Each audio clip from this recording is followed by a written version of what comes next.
And it can sometimes be hard to put these two ideas together when you're being told to keep your writing simple, and then on the other hand, we're like, be insightful and original in your writing. Today I wanted to share a few ideas with you around simplicity in writing, what it is and what it's not. I think when we hear the word simple, our minds kind of go or jump to this idea of like a children's story, right? We think of kids' books as being very simple in nature and easy to understand and comprehend, right? We might also think of simple writing as being writing that doesn't really deal with, let's say, heavy or bigger ideas. And it can sometimes be hard to put these two ideas together when you're being told to keep your writing simple, and then on the other hand, we're like, be insightful and original in your writing. And it's kind of like, well, how do I take that originality and that insight and those complex ideas and try to simplify my writing? And so I really wanted to kind of help give you a couple of ways to think about that, because they do sound a bit like opposites, and I don't think they are. So I think it's important before we talk about what simplicity is to just talk a little bit about how simplicity is different from being elementary. So we want to think of simplicity as having to do with the clarity of our expression and the clarity of our ideas. That's really, I think, at the core of what makes academic writing simple.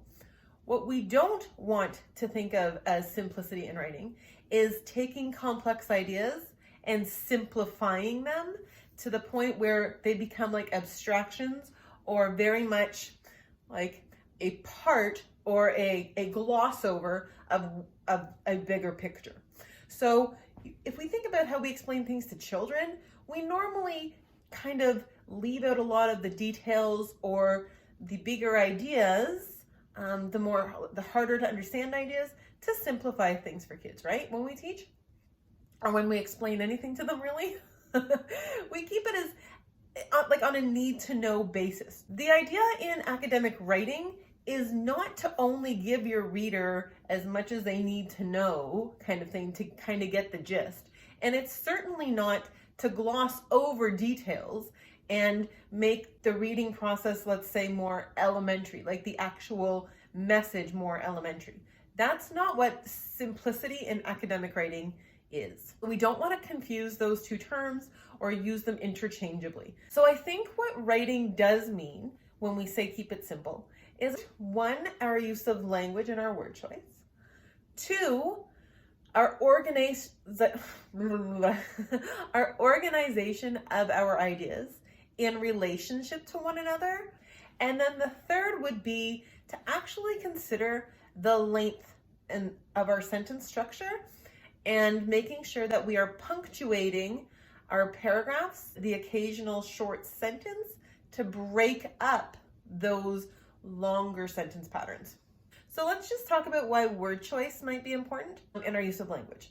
And I think the key reason is when we are intentional with our word choice, when we go through the different words that we could possibly use, and when we decide on a specific one, it really needs to reflect and best express exactly what it is we mean to say.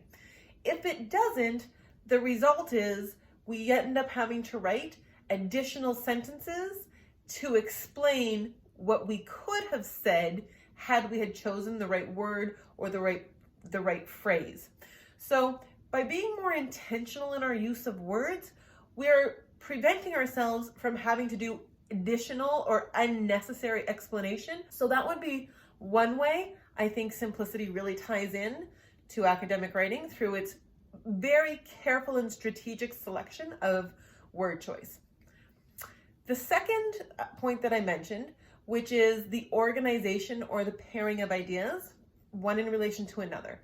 And I think that's very important, because if we want our reader to make sense of what it is we're saying, we have to make sure we have sequenced the information for them. We can't ask our reader to just take a whole load of information. It's not like we can just, boom, dump truck all the information that we have in our brains that is wonderful and so smart, and hope that they can then make sense of it.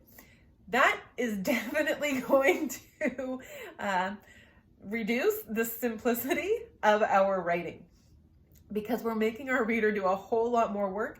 And let's be honest, no reader wants to do that extra work, and they shouldn't have to. And then the third is to use short sentences, right? So short sentences are great because in the midst of long sentences, man, a nice short sentence is so refreshing. I mean, when you're reading a really in-depth text or a text that is about, let's say, a very complex idea, and you're kind of struggling like to pull out those main points and find what the author is saying and pick up the argument, and then you come across that one short sentence where you're like, oh, and then it clicks. That is refreshing, and it really makes a difference in our understanding. So I would say that simplicity also comes through writing in using a range of sentence lengths and not being afraid to use very short sentences to punctuate the longer ones, to give your reader a pause and to allow them a break to help them capture the point. So I think those are the three keys to keeping academic writing simple. So we're not saying to take an idea and simplify it to only its core and not talk about the intricacies or the smaller pieces of it. It has more to do with how that information is conveyed, but keeping all of that information present. Okay, if you haven't already, please give this video a thumbs up and subscribe to the channel if you are interested in academic writing.